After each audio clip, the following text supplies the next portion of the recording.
The building right behind me is the Mabry Mill. This is one of the most photographed and painted buildings in the United States. This is right off the Blue Ridge Parkway up in Virginia. Great place to stop. They've got a restaurant here, but it closes at 6 o'clock, so we missed it by just a hair, by about 2 minutes. And so we didn't get to try out the restaurant, but this is a really cool place to see.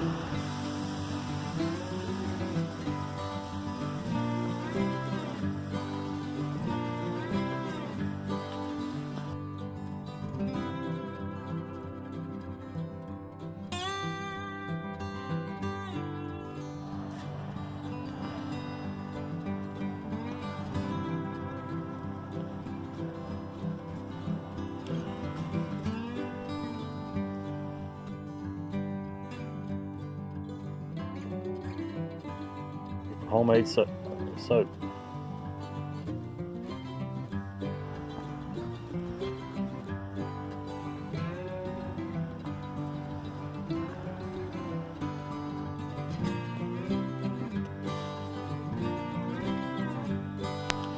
The Mabry Mill was a working mill for many, many years. It has become an icon of the Blue Ridge Parkway now. They've got lots of displays out here to show how life during that time was. It's a very interesting place to come and stop.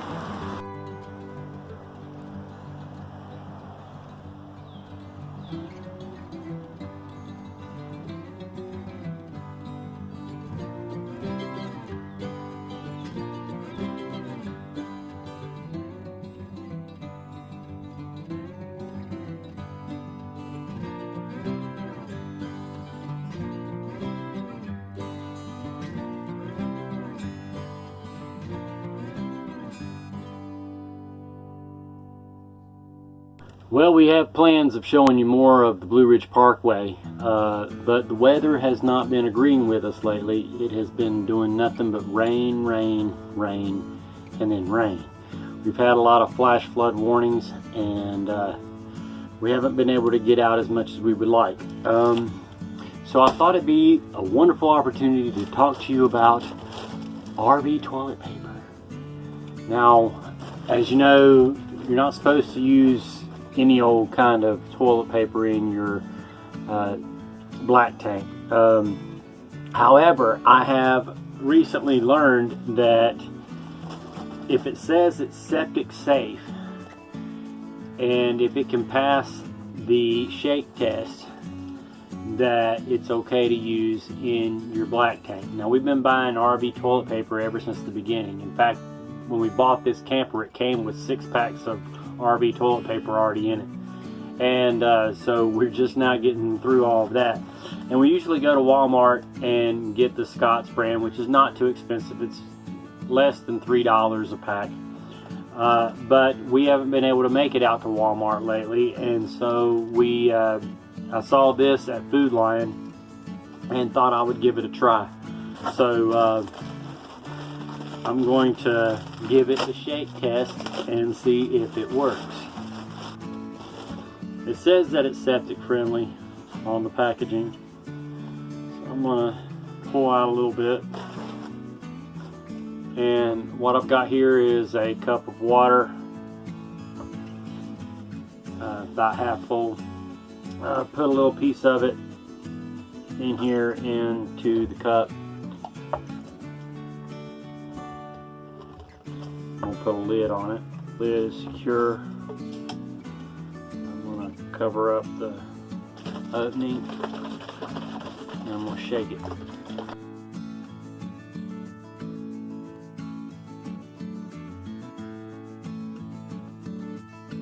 After shaking the cup, the toilet paper is completely dissolved. As you can see, there's nothing solid in there now. So I believe it passed the shake test, so we're going to be able to use this in our black tank.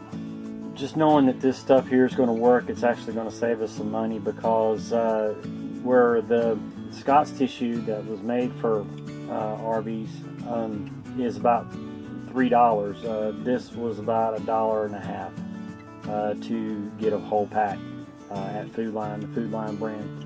And so if it says septic safe, I've heard that it's okay to use it, so we're gonna try.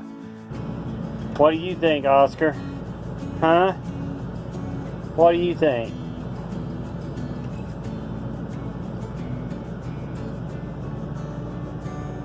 Dinner in the camper.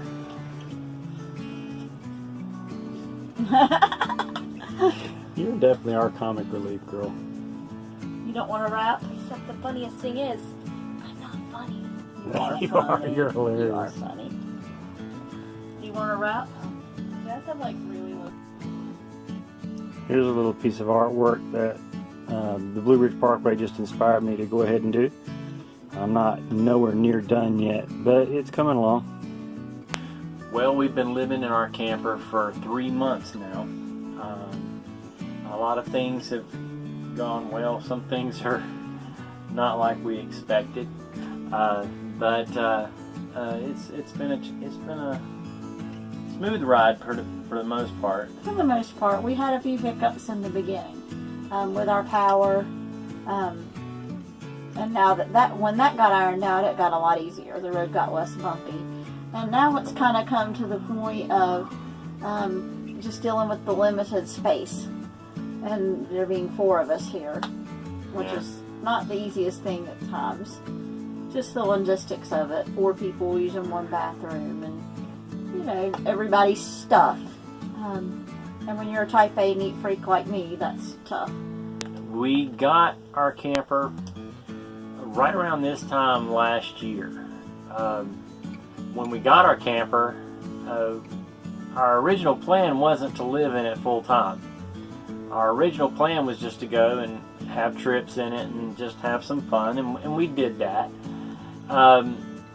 Then, you know, things just fell into place to where this was the best decision for us to do. We have 2 rental properties, and 1 tenant is moving out, and that house is going to become our home. And so during this transition time, we thought it was best to live in the camper for a few months,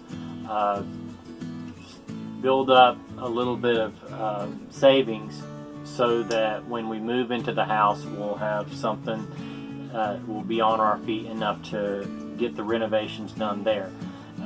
Now our goal ultimately is to move into that house, then fix it up nice enough to where we can sell it. The lack of space is tough in terms of clothing storage more than anything, and bathroom space.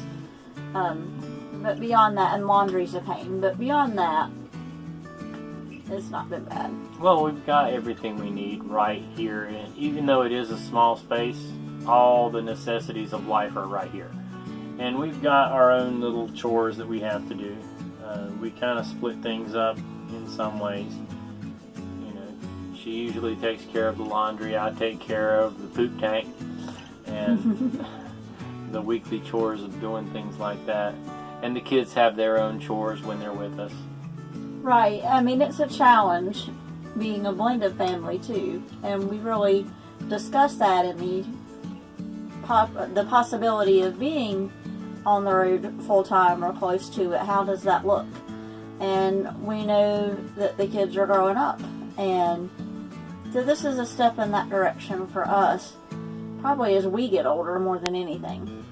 We do things a little bit different than other people that do full-time RV living.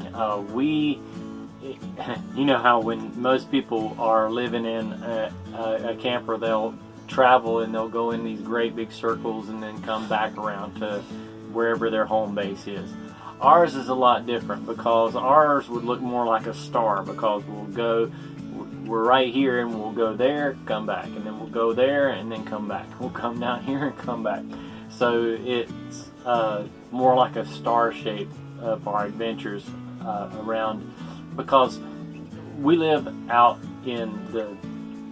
around the southeast in North Carolina, and there's like 1,000 adventures that are within a 300-mile radius of this place. So even though we don't travel that far sometimes, though we did go to New York and Niagara Falls, which is a pretty far trip, we've got destinations that are like right here, where you can be in the mountains one weekend and at the coast the next weekend, and all within a 3-hour drive. And that's one nice thing about being in North Carolina is you just got everything right here.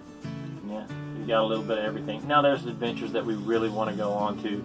In the future, we would love to go to the Grand Canyon. We would love to go to Yellowstone. Now, I've been to Yellowstone before. I've been a lot of places before. In fact, I've been all over the country as a truck driver. And so that's kind of like dangling the carrot in front of the horse, you know, because I've seen it, but I haven't been able to experience it. So it's kind of like really makes my wanderlust go crazy. And I think that's something that just bonded us from the get-go of getting to know one another, was just that love of travel in general. I'm personally one, I don't care how you go as long as you get there.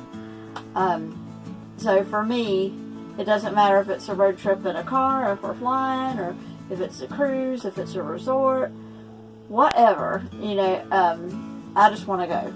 That's just me. Oscar, come here. Come here. Say hey. Say hey to everybody. Come here. Say, this is Oscar. Say hey, Oscar. Say hey, everybody. But he's a good boy, and we love him. Yeah. Guys, thank you for tuning in. Like and subscribe, and we'll show you more.